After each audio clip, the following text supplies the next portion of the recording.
आज हम करेंगे संस्कृत व्याकरण से पठ धातु रूप। तो संस्कृत व्याकरण हम किसे कहते हैं?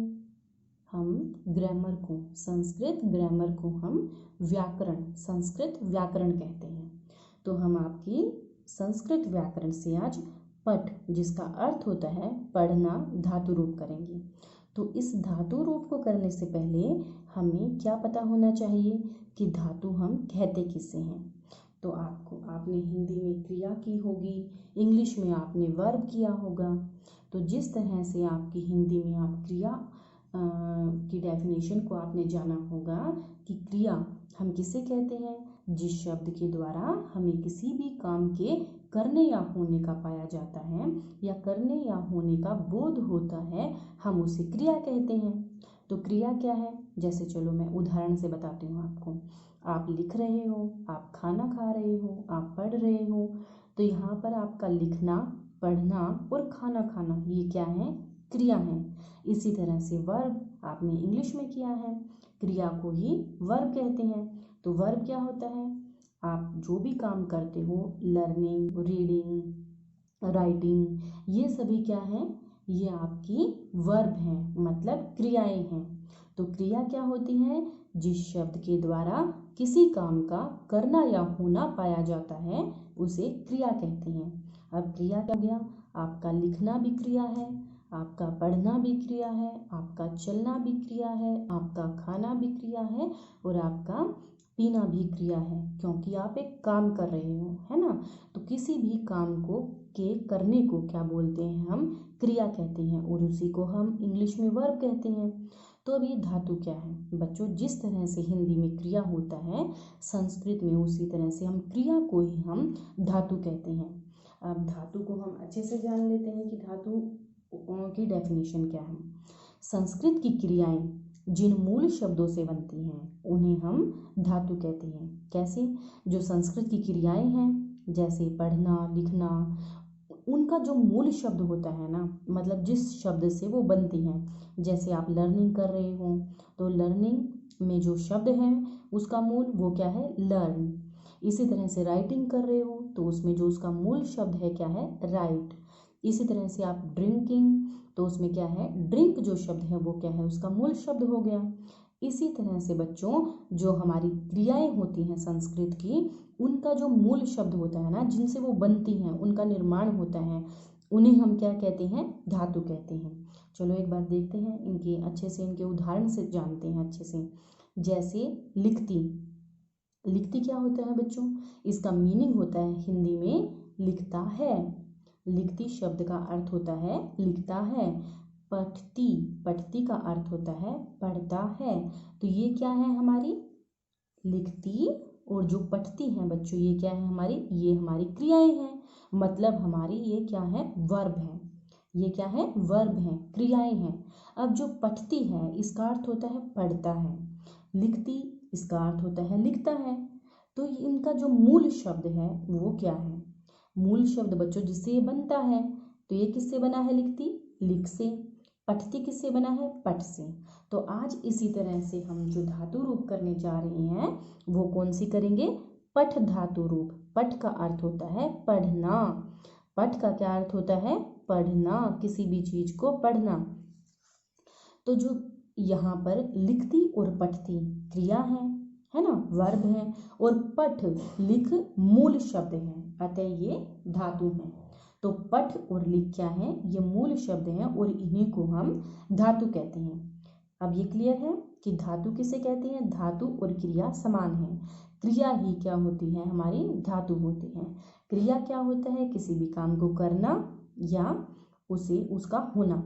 ठीक है, जब वाक्य में किसी भी काम का करना या होना पाया जाता है तो वो क्या है? वो है क्रिया। और धातु क्या है? जिससे मूल शब्द से जिससे क्रिया बनती है वो मूल शब्द क्या है? धातु। तो आज हम करेंगे पठ धातु। पठ का मीनिंग होता है पढ़ना। अब उस जो क्रिया है, जैसे हमारे इंग्लिश में क्या होते हैं? टेंस होते हैं, प्रेजेंट टेंस, फ्यूचर टेंस, है ना, और पास्ट टेंस। तो हम उनके अकॉर्डिंग ही सेंटेंस बनाते हैं। अगर हमें प्रेजेंट में बनाना है तो मैं कहूँगी मैं काम करती हूँ। अगर मुझे फ्यूचर में बनाना है तो मैं कहूँगी मैं काम करूँगी। अगर मैंने पास्ट टेंस में कोई काम किया है तो मैं कहूँगी मैंने काम किया था, है ना। तो हम जो इंग्लिश में जो सेंटेंस बनाते हैं, प्रेजेंट टेंस, फ्यूचर टेंस और आपका पास्ट टेंस, है ना, उनमें भी हम डिफरेंट डिफरेंट जो हमारे सेंटेंसेस होते हैं उन टेंस के अकॉर्डिंग होते हैं। तो अभी हमें यहाँ पर क्या करना है, जो बच्चों पठ धातु हैं, तो हमारी जो पठ धातु है उसका अब हम करेंगे लट लकार। तो जैसे हमें इंग्लिश में सेंटेंस बनाते हैं वैसे ही हमें संस्कृत में भी बनाने हैं। अगर हमें संस्कृत में हमें प्रेजेंट टेंस बनाना है ना, तो उसमें भी हम अलग तरह से क्रियाएं प्रयोग करेंगे, है ना। अगर एक जन होगा, एक वचन में होगा तो अलग तरह से बनाएंगे, द्विवचन में होगा तो हम अलग तरह से बनाएंगे, है ना। एक वचन के लिए अलग और द्विवचन के लिए अलग, और बहुवचन क्या होता है, एक से ज़्यादा होता है। जैसे हम एक वचन के लिए हम इंग्लिश में क्या करते हैं, वह के लिए ही का प्रयोग करते हैं, और लड़की के लिए शी का प्रयोग करते हैं, और उसी तरह से हम के लिए वी का प्रयोग करते हैं, और मैं शब्द के लिए आई का प्रयोग करते हैं, है ना। तो इसी तरह से हमें क्या करना है, इनमें हमें जो ये हमारे धातु रूप हैं इनमें भी हमें ऐसे ही करना है। तो लट लकार क्या होता है, वर्तमान काल। हिंदी में हम इसको बोलते हैं वर्तमान काल, इंग्लिश में हम इसको बोलते हैं प्रेजेंट टेंस, और संस्कृत में हम इसको बोलते हैं लट लकार। ठीक है, अब ये क्लियर है। अभी हम करने वाले हैं यहाँ पर लट लकार, और क्या है वो, प्रेजेंट टेंस। ठीक है, प्रेजेंट टेंस करने वाले हैं। अगर मैं कहती हूँ मैं काम करती हूँ, तो ये क्या है, मैं काम करती हूँ, ये हमारा क्या है, हमारा ये प्रेजेंट टेंस है, मैं काम करती हूँ। ठीक है, या हम दोनों काम करेंगे, ये भी क्या है, हम दोनों काम करते हैं, ये भी क्या है, हमारा प्रेजेंट टेंस है। हम सब काम करते हैं, ये भी क्या है, प्रेजेंट टेंस है आपका, क्योंकि अभी काम कर रहे हैं। तो अब यहाँ पर देखिए हमारे संस्कृत में वचन कितने होते हैं, 3, एक वचन, द्विवचन और बहुवचन। ठीक है, और पुरुष कितने होते हैं, वो भी 3 होते हैं, प्रथम, मध्यम और उत्तम। तो जैसे हमारा जो इंग्लिश में हमारा फर्स्ट पर्सन होता है, संस्कृत में हमारा वो क्या होता है, उत्तम पुरुष। क्या होता है, उत्तम पुरुष। इसका प्रयोग हम आई, माई, मी के लिए करते हैं। ठीक है, मैं, हम दो और हम सब के लिए। और जो हमारा इंग्लिश में सेकंड पर्सन होता है उसका प्रयोग हम यहाँ पर मध्यम पुरुष के रूप में करते हैं। ठीक है, जैसे तुम दो, तुम सब। और जो प्रथम पुरुष है वो हम प्रयोग करते हैं वह, वे दो और वे सब के लिए। तो यहाँ पर जो मैंने बच्चों ये एक तालिका बनाई है, वो तालिका आपको समझाने के लिए बनाई है। यहाँ पर मैंने लिखा है ती, तह, अंति, सी, थह, थे, आमी, आवह, आमह। तो जो ये बच्चों ये शब्द है ना, ये क्या है, ये जो क्रिया है, जो मूल रूप है धातु का, उसके अंत में लगेगी। इसको क्रिया बनाने के लिए हम जो धातु का जो मूल शब्द होता है ना, जो क्रिया का मूल शब्द होता है, उसको इसके आगे लगाएंगे। जो अंत में ये सेम रहेगा सभी में। अगर मैं पठ का बनाऊंगी तो मैं यहाँ पर लिखूंगी पठ, तो हमारा क्या बना, पठती। पठती का अर्थ होता है पढ़ता है।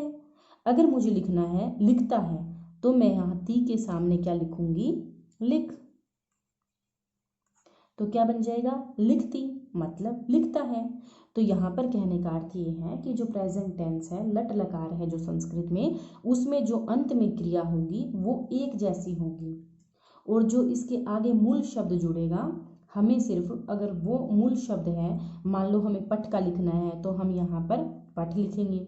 मूल शब्द को हम बदल सकते हैं, और जो अंत की क्रिया है वो समान रहेगी। तो आगे देखते हैं। अब हम करेंगे लट लकार। पठ का लट लकार मतलब प्रेजेंट टेंस, वो मैंने क्या बताया था आपको, ये सिर्फ मैंने आपको एक जो तालिका बनाई थी ताकि इसको आप याद कर सको। अभी हमें तो पठ धातु करनी है, तो यहाँ पर पठ धातु को हम प्रथम पुरुष में एक वचन में क्या लिखेंगे, पठती, द्विवचन में पठतः और बहुवचन में पठन्ति। पठती का अर्थ होता है बच्चों पढ़ता हूँ। द्विवचन वे दो पढ़ते हैं, बहुवचन में पठन्ति मतलब पढ़ते हैं। ठीक है, बहुत सारे बच्चे। अब है मध्यम पुरुष में पठसी। पठसी का प्रयोग हम करते हैं कि तुम पढ़ते हो, तुम पढ़ते हो, तुम के लिए प्रयोग करते हैं। पठसी मतलब पढ़ते हो। पठतः इसका अर्थ होता है तुम दो पढ़ते हो। पठत मतलब तुम सब पढ़ते हो। अगर हम यहाँ पर इसके सामने में त्वम लिख देती हूँ तो इसका अर्थ हो गया तुम पढ़ते हो। ठीक है, अगर मैं यहाँ पर लिखती हूँ युवाम तो इसका अर्थ हुआ तुम दोनों पढ़ते हो। जो ये पठसी, पठतः, पठत, इसका जो ये बच्चों ये मैंने लिखा है मध्यम पुरुष में। अब हमारा है उत्तम पुरुष में पठामी, जिसका अर्थ होता है पढ़ता हूँ, मतलब मैं पढ़ता हूँ। तो यहाँ पर हम मैं पढ़ता हूँ के लिए क्रिया क्या लगाएंगे? पठामी। मैं के लिए हम क्रिया लगाएंगे पठामी, मतलब मैं पढ़ता हूँ। फिर है पठावह। पठावह का प्रयोग हम करते हैं हम दो पढ़ते हैं। ठीक है, द्विवचन में प्रयोग करते हैं और हम दो के लिए प्रयोग करते हैं पठावह। जो क्रिया लगेगी, वर्ब लगेगी, वो क्या लगेगी हम दो के लिए? पठावह, जैसे हम इंग्लिश में करते हैं। ठीक है, एक वचन के लिए मैं के लिए आई का प्रयोग करते हैं, है ना, और हम दो के लिए हम इसमें क्या कर देते हैं इंग्लिश में, वैसे ही हम यहाँ संस्कृत में क्या करते हैं? पठावह शब्द का प्रयोग करते हैं हम दो के लिए। आवाम, अहम, आवाम, आवाम पठावह है। तो फिर है पठामह। पठामह का अर्थ है हम सब पढ़ते हैं, जिसमें इंग्लिश में हम सब के लिए वी शब्द का प्रयोग करते हैं। ठीक है, वी, और यहाँ हम क्या करते हैं? वयम शब्द का प्रयोग करते हैं। वयम पठामह। अगर मैं यहाँ लिखती हूँ वयम पठामह तो इसका अर्थ है हम सब पढ़ते हैं। ठीक है, अब ये हमारा क्या था? ये हमारा था बच्चों प्रेजेंट टेंस। अब हम करेंगे लिट लकार। संस्कृत में लिट लकार, हिंदी में भविष्यत काल, और हमारा इंग्लिश में हम इसको बोलते हैं फ्यूचर टेंस। तो हमारी बच्चों जो आगे की क्रिया जो ये पीछे जो ये हमने यहाँ पर ये क्रिया लगाई है वो सेम रहेगी जो हमने यहाँ किया था, लेकिन जो आगे का जो शब्द है वो चेंज हो जाएगा।